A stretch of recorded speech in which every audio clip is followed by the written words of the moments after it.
इस कार्यक्रम के पुण्यार्चक हैं श्रमण संस्कृति पाठशाला के प्रेरणा स्रोत एवं मार्गदर्शन स्वर्गीय पंडित श्री रतनलाल जी बेनाड़ा की पुण्य स्मृति में बेनाड़ा उद्योग लिमिटेड, आगरा।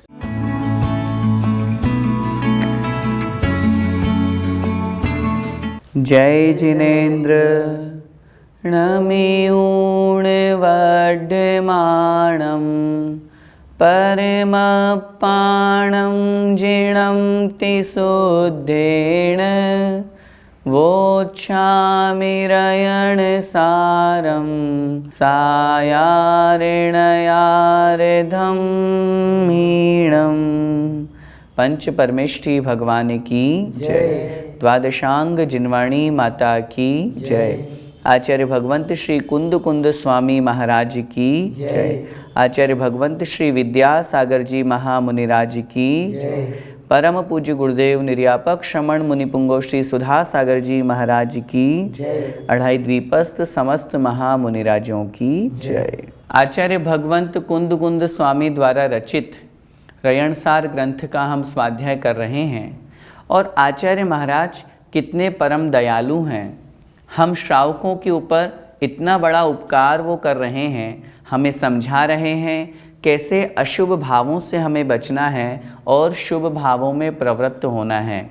हमारे परिणाम अच्छे से अच्छे बने, अच्छे स्थान पर बने, सात तत्व 9 पदार्थों का हम चिंतन करें। कहाँ जीवन भर या पूरे समय हम राग द्वेष की बातों में ही अपना समय व्यतीत कर देते हैं। ये सब विषय कषाय रूप जो परिणाम हैं, ये अशुभ परिणाम हैं जो हमें संसार में भटकाने वाले हैं। इसलिए हमें उनसे बचना चाहिए। आज की इस कक्षा में उन्हीं सब चर्चा को आगे बढ़ाते हुए आचार्य महाराज कह रहे हैं, ये हमारा स्वयं का निर्णय है। हमें सम्यक्त्व प्राप्त करके संसार से निकलना है या मिथ्यात्व में ही फंसे रह करके संसार के इस कीचड़ में और दलदल में डूबते जाना है, फंसते जाना है और दुखों को प्राप्त करना है। आइए देखते हैं गाथा क्रमांक 62। सम्मत गुणाई सुगदी, सम्मत गुणाई सुगदी, मिच्छादो होदि दुग्गदी नियमा, मिच्छादो होदि दुग्गदी नियमा, इदि जान किमिह बहुणा, इदि जान किमिह बहुणा, जमृच्यदितं कुज्जाहो, जमृच्यदितं कुज्जाहो। बोलिए सम्मत गुणाई सुगदी, मिच्छादो होदि दुग्गदी नियमा, इदि जान किमिह बहुणा, जमृच्यदितं कुज्जाहो। आइए अर्थ देखते हैं। सम्मत गुणाई सुगदी। सम्मत अर्थात सम्यक्त्व, गुणाई अर्थात गुण से। सम्यक्त्व गुण से, सम्यक दर्शन के गुण से सुगति, सुगति की प्राप्ति होती है। 4 गतियों में 2 गतियां शुभ हैं और 2 गतियां अशुभ हैं। मनुष्य और देवगति शुभ गति कही गई है और नरक तिर्यंच गति अशुभ कही गई है। इसलिए कह रहे हैं सम्यक्त्व गुण से सुगति अर्थात शुभ गति होती है। मिच्छादो दुग्गति नियमा, और मिथ्यात्व से दुर्गति नियम से होदी अर्थात होती है। बहुत स्पष्ट कह रहे हैं। इतनी सरल गाथा में आचार्य महाराज समझा रहे हैं सम्यक दर्शन से सुगति होती है और मिथ्या दर्शन से कुगति, मिथ्या गति, दुर्गति होती है। इदि जान, इदि माने इस प्रकार, जान मतलब जानिए। इस प्रकार संक्षेप में पूरे ग्रंथ का सार जानिए। इसलिए कह रहे हैं इह बहुणा किम, यह मतलब यहाँ बहुणा किम, और अधिक कहने से क्या लाभ है। बस इतना समझ लिया। अब इसने में ही हम अपने आप में ये विचार कर लें कि हमें क्या करना है। इसलिए आचार्य महाराज कह रहे हैं जम रुचई तम कुज्जाहो, जो तुम्हें रुचिकर लगे, जो तुम्हें अच्छा लगे, तम कुज्जाहो, उसको करो। हम वैसा करें। हमें रुचिकर क्या है? हमें सुगति में जाना अच्छा लगता है या दुर्गति में जाना अच्छा लगता है, दोनों ऑप्शन हमारे पास में हैं। इससे अच्छा और इससे सरल और क्या समझाएंगे आचार्य महाराज। स्पष्ट कह रहे हैं, गाथा बहुत सरल है। सम्यक्त्व गुण से सुगति की प्राप्ति होती है और मिथ्यात्व से दुर्गति की प्राप्ति होती है। इससे अधिक और मैं क्या कहूँ। जो तुम्हें रुचिकर लगे, जो तुम्हें अच्छा लगे वो तुम करो। दोनों बातें तो हमने बता दी आपको। अब हमें अपनी आत्मा का कल्याण करना है, सुगति में जाना है और सुगति में पहुंच करके सुगति के माध्यम से मोक्ष गति में जाना है, मोक्ष को प्राप्त करना है, तो सम्यक्त्व को धारण करें। और यदि हमें संसार में नरक निगोद के दुख उठाने हैं, संसार में भटकना है, अनादिकाल से जो हम संसार में भटक रहे हैं और आज भी संसार में हैं, उसका कारण है मिथ्यात्व। तो अगर मिथ्यात्व में ही रचे पचे रहना है, संसार में भटकना है, तो फिर यहीं रहो और इससे निकलने का भाव है तो सम्यक दर्शन को अंगीकार करो। भैया जी, आपने कहा सम्यक दर्शन से सुगति होती है, तो फिर राजा श्रेणिक नरक में क्यों गए? वह तो क्षायिक सम्यक दृष्टि थे। प्रश्न आपने बहुत अच्छा किया। सम्यक दृष्टि जीव दुर्गति में नहीं जाता, तो फिर राजा श्रेणिक क्यों गए? राजा श्रेणिक ने नरक आयु का बंध सम्यक दर्शन से पहले किया या सम्यक दर्शन के बाद? पहले हम इस प्रश्न पे विचार करेंगे तो हमें उत्तर मिलेगा, उन्होंने नरकायु का बंध पहले ही कर लिया था। और जो जीव एक बार जिस आयु का बंध कर लेता है, उसे वहाँ जाना ही पड़ता है, नियम है, जाना ही पड़ेगा।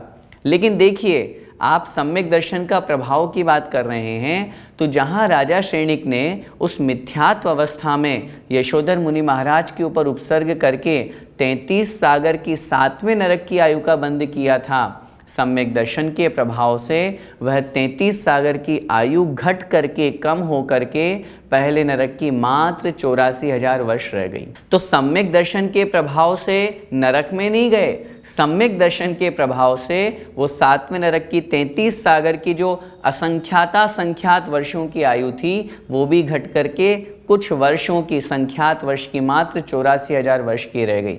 लेकिन अगर कोई सम्यक दृष्टि जीव जब आयु बंद करेगा, तो वो तो सुगति का ही करेगा, वो तो नियम से वैमानिक देवों की आयु का ही बंद करेगा। अगर उसने पहले मनुष्य आयु का बंद कर लिया और बाद में सम्यक दर्शन प्राप्त किया, तो उस सम्यक्त्व के प्रभाव से फिर वह भोग भूमि का मनुष्य बनता है। तो सम्यक्त्व का तो प्रभाव बिल्कुल निराला ही है। भैया जी, फिर मिथ्या दृष्टि भी स्वर्ग में जाते हैं, फिर इसका क्या कारण है?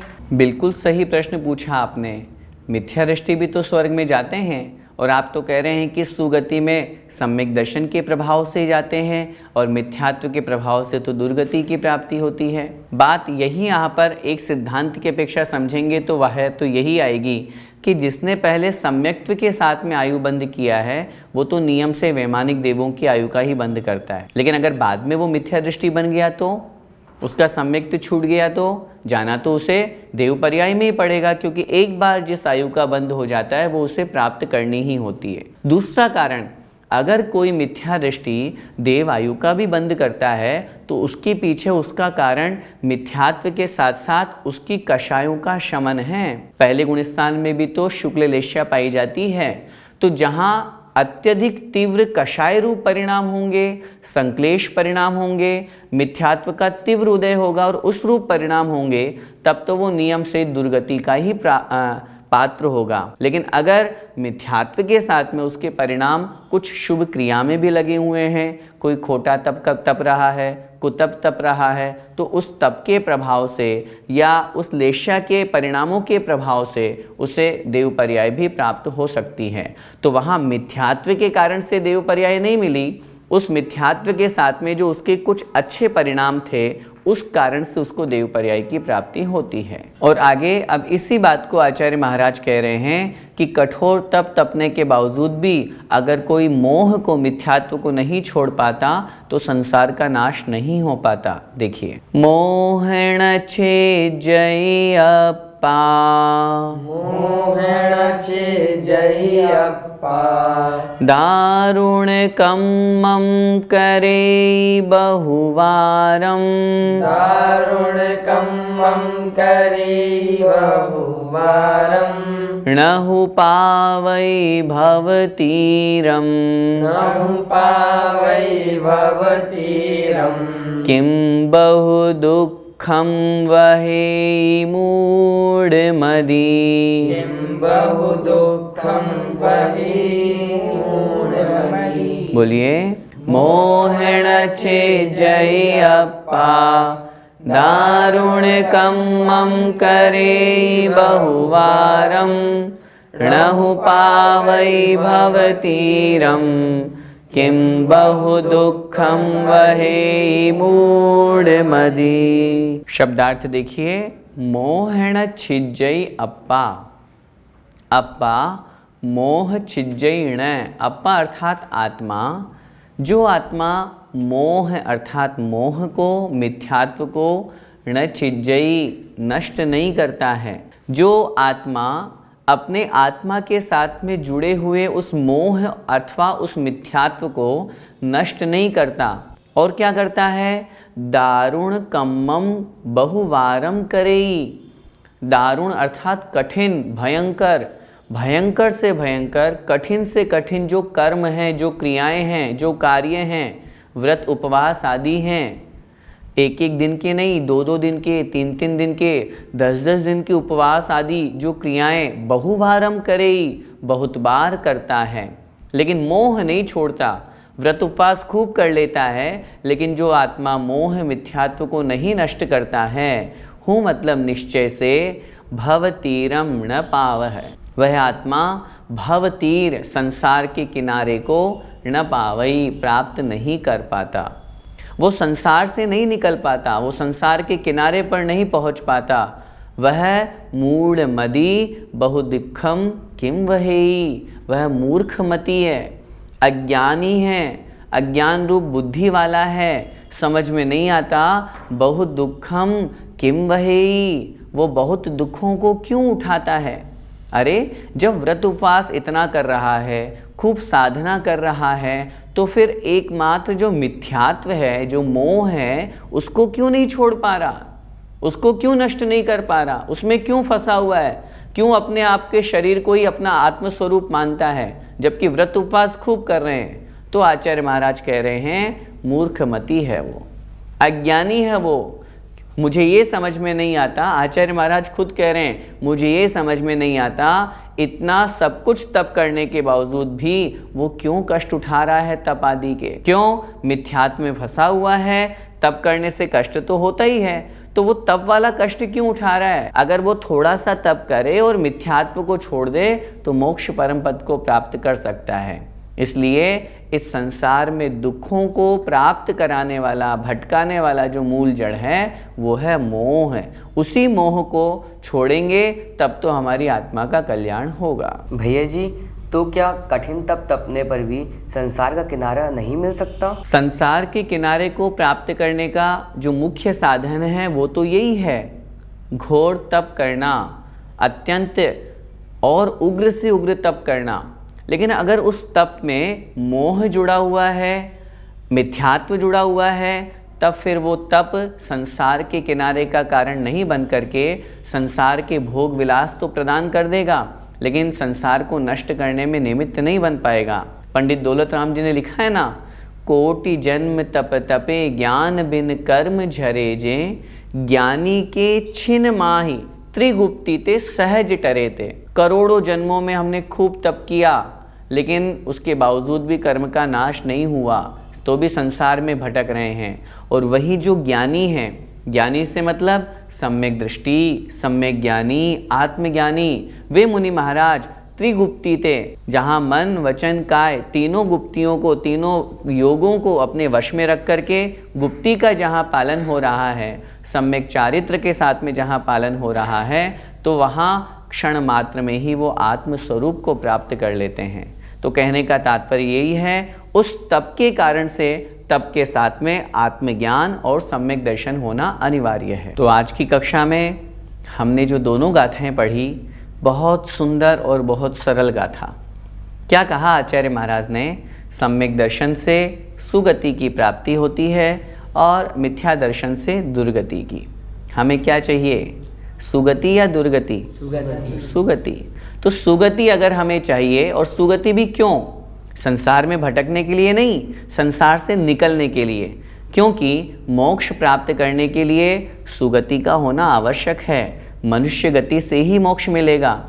अभी वर्तमान पंचम काल में मनुष्य गति में मोक्ष नहीं है, क्योंकि पंचम काल चल रहा है। तो हम उस समय तक देव पर्याय में पहुँचे, और देव पर्याय में पहुँच करके वहाँ पर तीर्थंकर भगवान के समोषण में पहुँचे, अकृत्रिम जिनालयों की वंदना करें, उसमें अपना समय शुभोपयोग में व्यतीत करेंगे। लेकिन अगर दुर्गति में चले गए तो वहाँ से तो आत्मा का कल्याण होना असंभव है।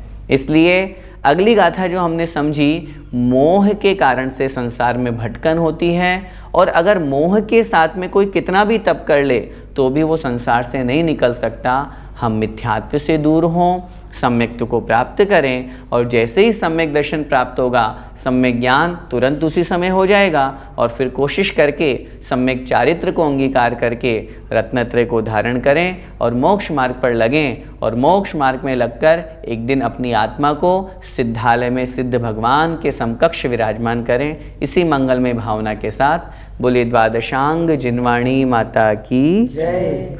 जय जिनेन्द्र।